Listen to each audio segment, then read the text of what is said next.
When you read the Bible, you have to ask yourself questions about your situation. What's roaring? What's blazing in your life?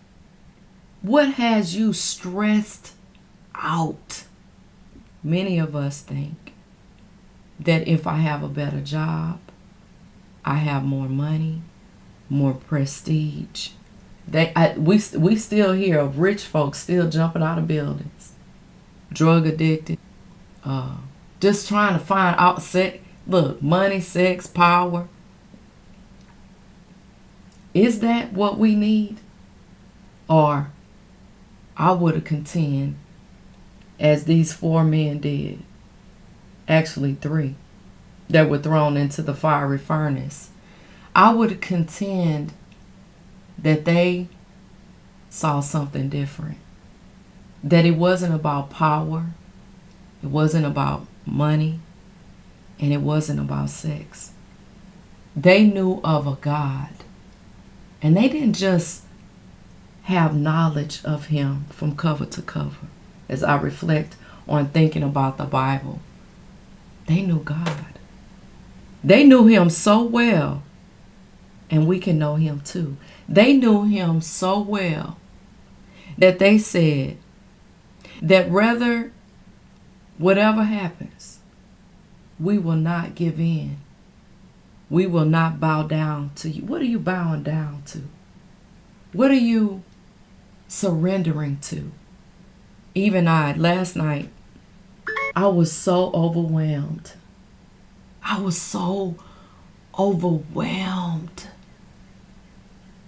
And even as I prepare for this discussion today, I go and look in my concord. I was looking at a scripture, Psalm 46:10, where it says, "Be still and know." The part that I was trying to wrap around my heart, and I could hear God speaking to my heart, but yet I found myself digging. I was in the Zondervan. I got a Bible dictionary and the concordance, and but the more I wanted to go toward the knowledge, the more I wanted to pull from the knowledge, I could hear the small, still voice that was speaking to my heart.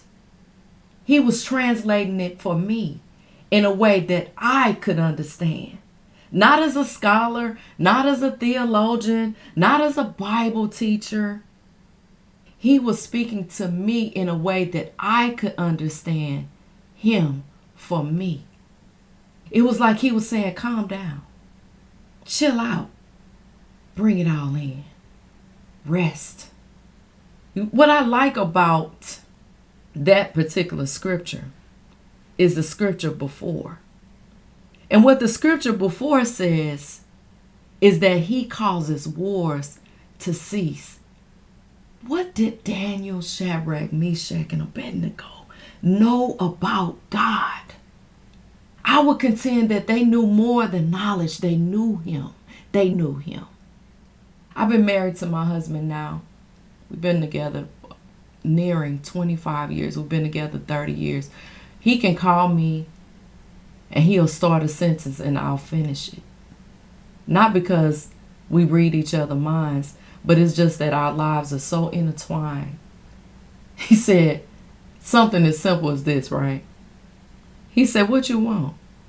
He said, you know what our neighborhood don't have? And before he could say, man, they don't have no good barbecue. He said, grab me. Do we know God like that? That we can vibe with him? We can know the direction that he's leading us in our lives?